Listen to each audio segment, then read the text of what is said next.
Ikamata video iyi mukhala mutadziwa mbiri ya Ibrahim Traore, president amene ndi wachinyamata, president amene ndi otchuka ku Africa yonse. Makamaka tingolankhula kuti ndi otchuka pa dziko lonse lapansi.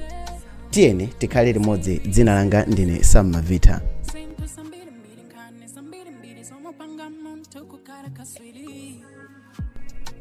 Ibrahim Traore anabadwa pa 14 March mchaka cha 1988 kudera lotchedwa Kera Bondokoi, kumeneko ndi province ya Munhoni. Anaphunzira primary school mdera limene anabadwirali, ndipo anapita ku Bobo Dioulasso kumene anakapanga za secondary school.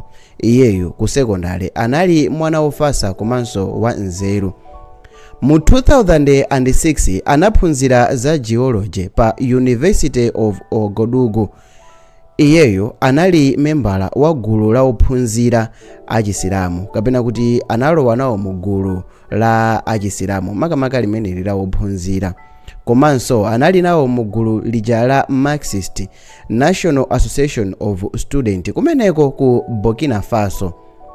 Iyeyo pasukulupa ankakwera mphamvu mpakana anakhala odziwika bwino kwambiri potetezera ophunzira ankalasi mwake pa mikangano yosiyanasiyana imene ankakhala nayo. Anapanga graduate ndi degree ya ulemu.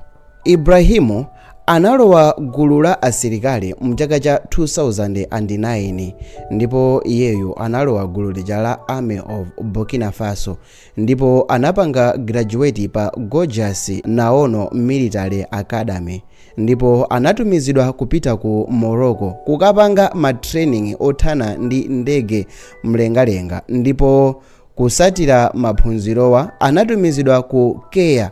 Imeneyi ndi tauni imene ili kumpoto kwa Burkina Faso, imene anapangidwa promote kukhala lieutenant mu chaka cha 2014.